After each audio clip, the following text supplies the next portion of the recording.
I want to begin by saying that I wanted to do this video outside, but Helene had other plans.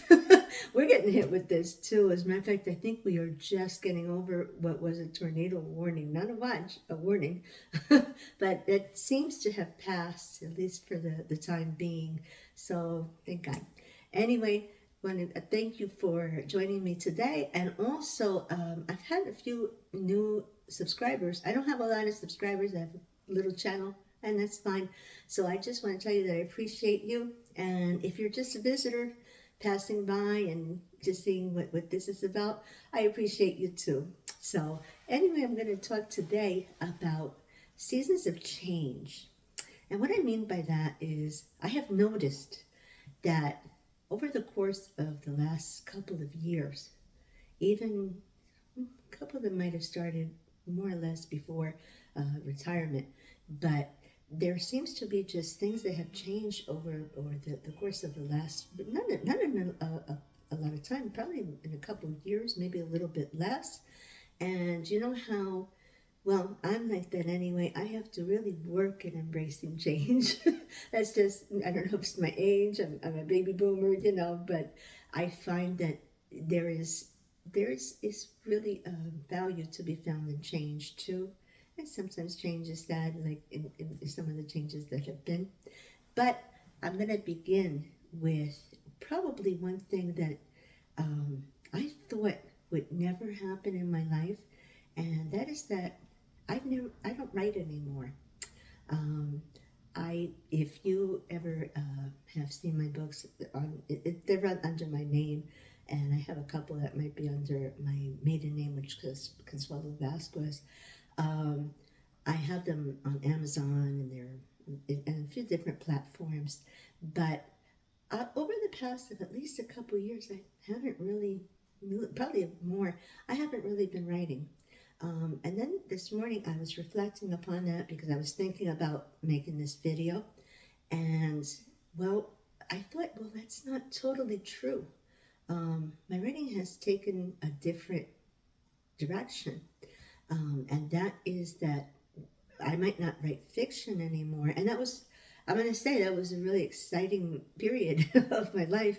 That was my one and only career, But I find that, and I wrote since I was probably about 12 years old.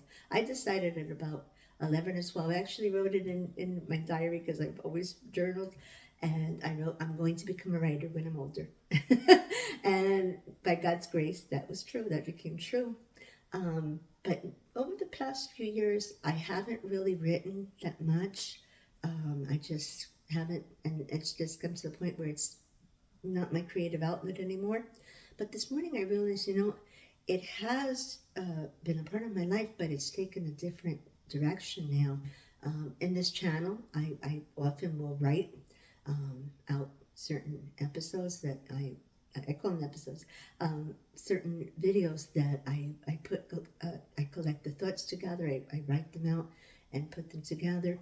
Even the creative process of putting one that is more like on the fly, like this one is more on the fly, but even that, I go through the same process as I would with a story. And because you have the beginning, you have the end, you have the middle, you have your all the different components, and I also find that I journal. Sometimes I write out my prayers to the Lord. I like to do that also. So it's taken a different direction. Will I ever write again? I don't know. I don't know if I'll ever actually write fiction again, but it was a hard one for me to let go of. I kept trying. I even in certain videos, I write how, oh yes, I'm gonna write, and it never. I tried, but it really didn't come to fruition. But I noticed that the creativity went in different directions, and that's another change that I'm going to speak about. But anyway, that was one that was very hard for me to let go of. I think because I had identified the way I looked at myself was as a writer. I was a storyteller, and I always thought that I would go to my grave in the middle of a story. Is that not morbid?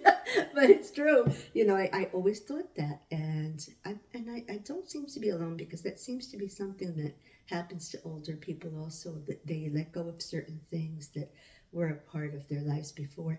Maybe at one time I needed that particular creative outlet, and maybe I've grown into other areas. But if it ever happens again, I'll let you know. But for the time being, I've finally come to embrace that. I've finally come to accept that. And I accept the direction that instead my writing has taken. So I'm grateful for that. I'm grateful for the whole journey of having been a writer. Another change that has evolved has been the guitar. And there's more than the guitar, because I also play the ukulele. And if you want an instrument that's relatively easy to learn and fun as all get out, get yourself a ukulele.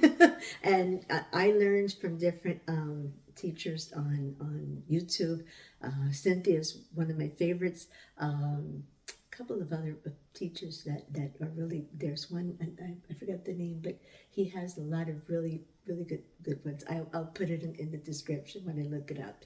Anyway, but my main one, even though I also chord, and I can tell you that Simplified piano, I believe, she does a lot of worship music, and it's all chording. You know, I never took a lesson, an actual formal lesson in my life with piano. My mother wanted me to become a pianist, to play, not a pianist, like, you know, but she wanted me to learn how to play piano. And I tried a few years ago. And what I did was I settled for chording, which actually I enjoy, and I incorporate it into my worship also, my worship times with the Lord. And maybe these things may not be with public consumption, but they're for my pleasure, which is great. And for God's glory, I use them in times of devotions also. If I'll ever get a chance to play with other people, or play, you know, in a worship service or something, that'll be nice. But I leave that in the hands of the Lord. But my main instrument that I love to play is the guitar. And I challenge myself, and I've come to the point, and that also I learned from YouTube. I learned from Justin. I learned from the guitar stage. I learned from Ivor Sorefingers. He's so much fun. He's one of, like, you really got to get, you know, like break up the lesson in parts. But anyway, what I'm trying to say is my creativity has gone into that outlet, and that was an outlet that I never had a opportunity to take advantage, because we didn't have the money for that. So it was something that later in life, around the time of COVID, as many people, you know, started doing things that they didn't have the opportunity to do earlier. We were home, we had the time, and now it's a part of my life. It's something that I enjoy. I try to practice every day, every other day, if that's not possible. I've taken my guitar with me to vacation. I've taken a ukulele on vacation. So it's a part of my life now, and I think that that's what has helped me also to understand to accept the change from writing, because it's the creative outlet that I've enjoyed and I've actually loved. So it has helped me to get over that bridge going from a different outlet. And I think that even as we get older, I don't think that as we get older, the need to be creative goes away. I think that we are creative creatures by nature. I think God meant for us to have a form of creativity, and express ourselves through that. So I'm grateful to have found that, and that is change that I never saw coming either. Now, the next two actually happened around the same time. Well, maybe a few months, you know, between them. But retirement itself has been a big change, and one that I found very easy to embrace. I was ready for it. I was 62 years old when I retired a couple of years ago, and I've spoken about retirement before, but it's one that I've really embraced, and I've spoken to other people about it. The other day I bumped into an old friend from work, And we were just like, I'm enjoying this. Are you? And it was like, of course, But retirement has been a real change. Now, retirement comes with, of course, now you have a lot less people in your life because you're not at work and don't have all these people. So, but you're now peopling with people that you want to be around all the time, that really are your tribe.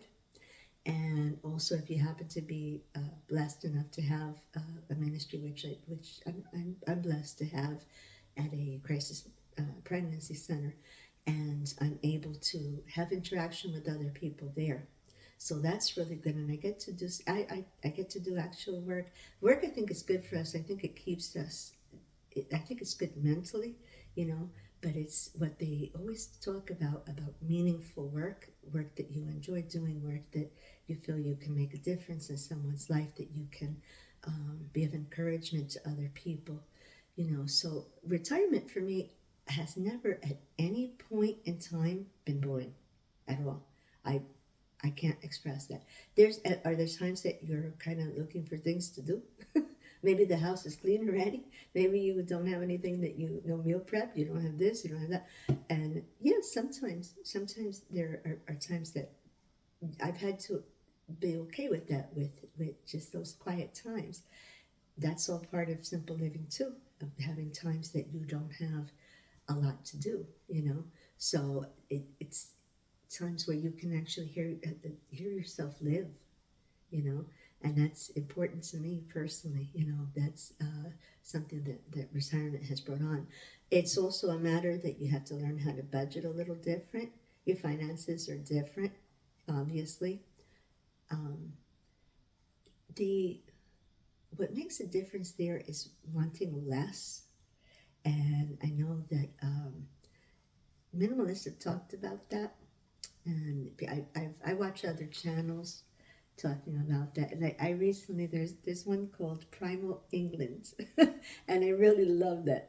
I think that's Nigel. I enjoy him. And recently he talked about how simple living is not only cottage core. My house is certainly not cottage core, and I'm not knocking that. I love watching that too. It's fun. It's beautiful, but and it's relaxing, So that's nice. But everyone's not like that. Everyone doesn't have that. So there's people who are simple living, who are living in apartments in the city, living however we can afford it. It's the same thing with retirement, because we want less. So there's a lot less that you have to buy, and that's going on to one of my next ones, which I have also. And actually, we can go to that one next. I'll get up to the other one. But we gave back our Jeep. There's a video on that I think, in my shorts, where I filmed like the last few days of our Jeep. I have a confession to make. I actually cried when we took it back.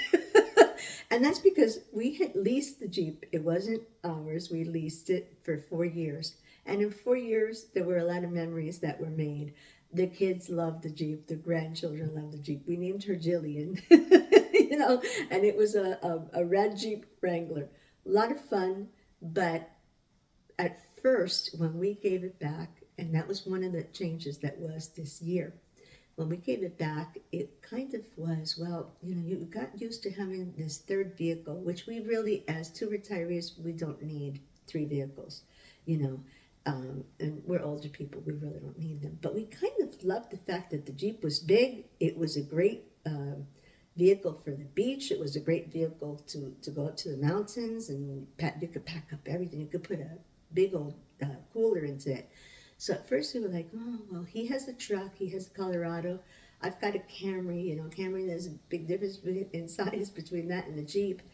But it's interesting, because when we gave back that, and we understood it, and we call the truck his car, and the Camry's my car, but that's not true. Really, they're both our cars. It's just he uses the truck more and I use more the Camry. But it's interesting because, oh, I don't know if you can hear that, but there's rain. Oh, there's a lot of rain. Hello, Helene. But it's interesting because we have actually just adapted. Okay, we didn't always own a Jeep, We didn't always have that third vehicle, but we have our 2 cars that are suitable for our needs.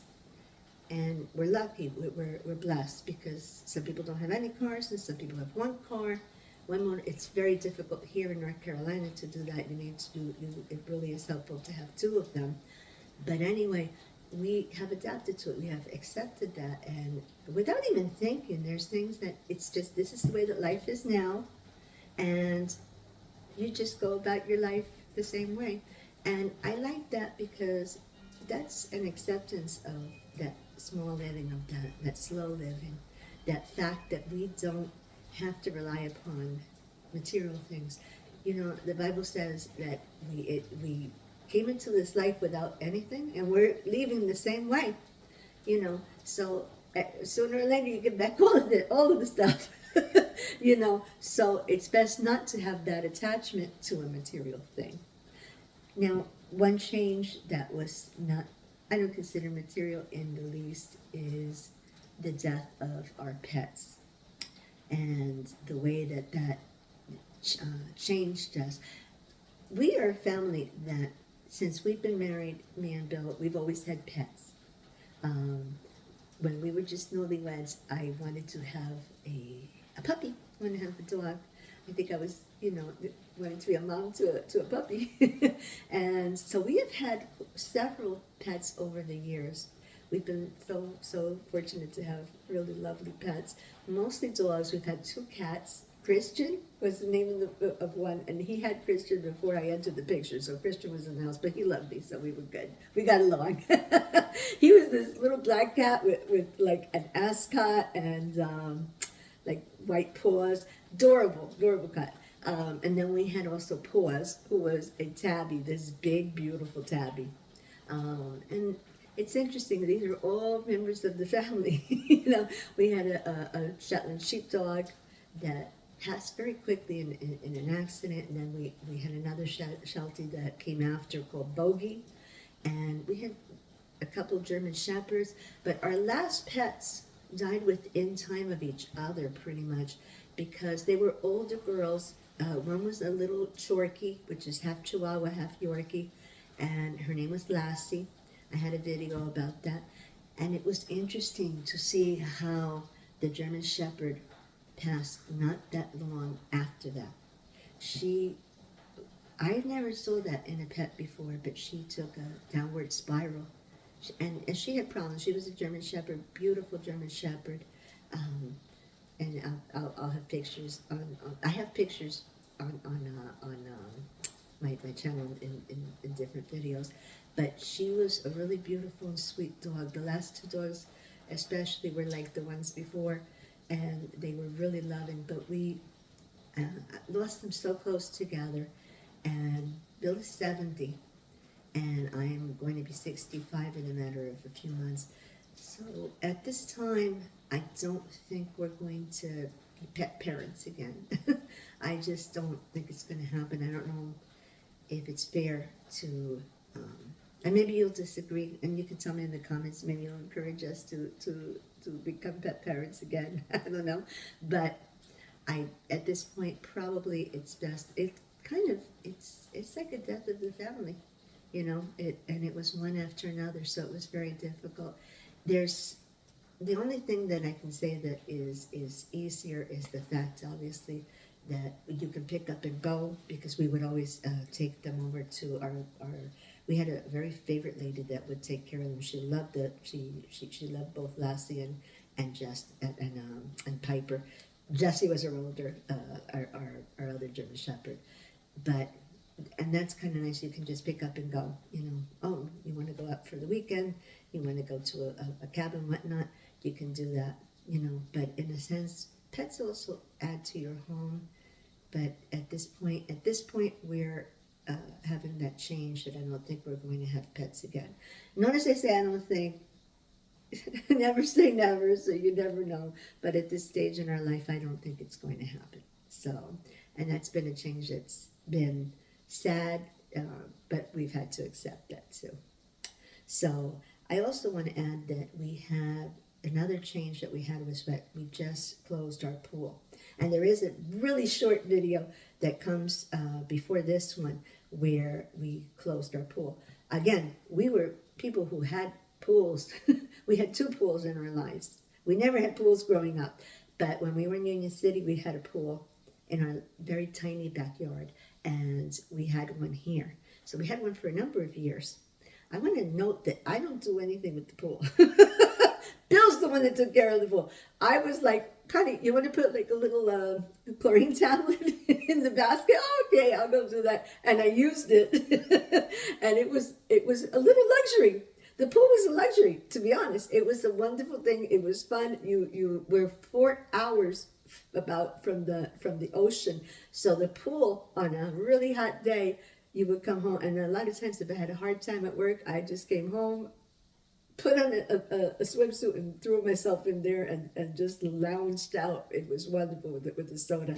It was great. But as time goes on, a pool is not just an expense, even ours, which was an above ground pool, but it was work, and it's work for Bill. And at one point, Bill turned around to me this summer and said, "I think I'm going to close the pool."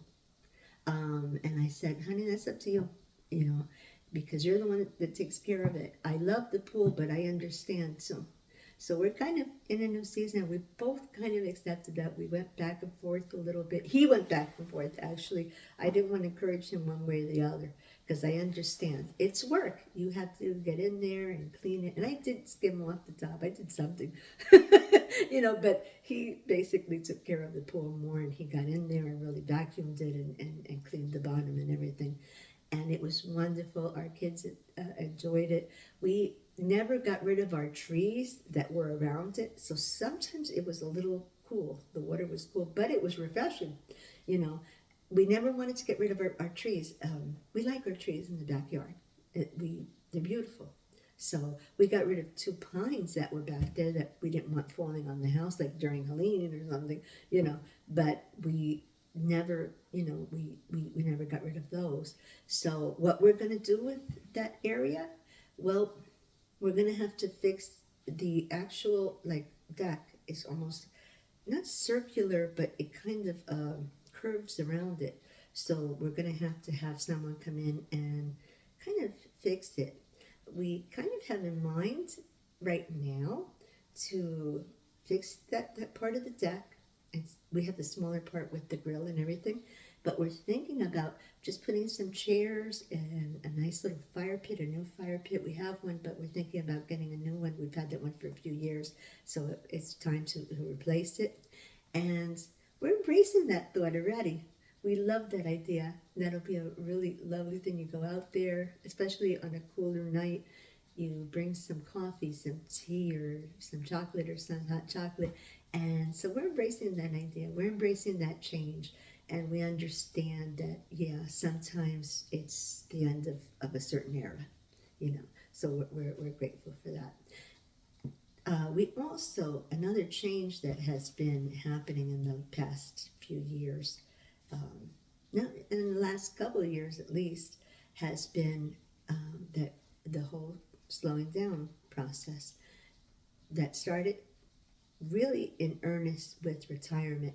But I noticed also now at 64 years old, I find that, and Bill does too, so this is not just to me, I find that I don't bounce back as quickly from stuff. If I used to always tell people at work, I don't get sick. So I never took, most of the time I didn't take sick days. I was usually in. If I called in sick, my bosses knew, oh, she's sick. But most of the time I would get sick, but I'd bounce back. It wouldn't be really that bad. But as I've entered my 60s, pretty much, it seems as if I have to fight a little harder. My body has to fight a little harder, my immune system, to get over, a chest infection, a upper respiratory infection, or right now I stubbed my toe, and I've never had that happen before. I thought it was broken. I went to the doctor and everything because I'm walking with a cane, and I go to the stores and I sit in those little jazzies, those little carts, and at first I felt weird doing it, but that's a pride thing. I don't want to have that if you need it, you need it. That's all. And it helped me not to walk around this store while we're shopping for food. And really, it really, there is things that in the past I stubbed my toe wasn't a big deal, but now it seems I have to take off. I can't go walking, which is a problem for me. I miss walking. I miss being outdoors. Um, it's kind of it kind of is nice that it's raining, because I have now, like, it's kind of, I understand, okay, I can't go walking anyway. There's this hurricane that's we're getting a part of here in the Carolinas, but I find that there's a slowdown. I am kind of forced to slow down, and it's not really a bad thing, and we have to kind of respect our age and understand that there's things that we can do, but sometimes we just have to take a little bit extra care of ourselves, a little bit more care if we have to relax, if we have to take our feet and elevate them, stay off our feet for a little bit.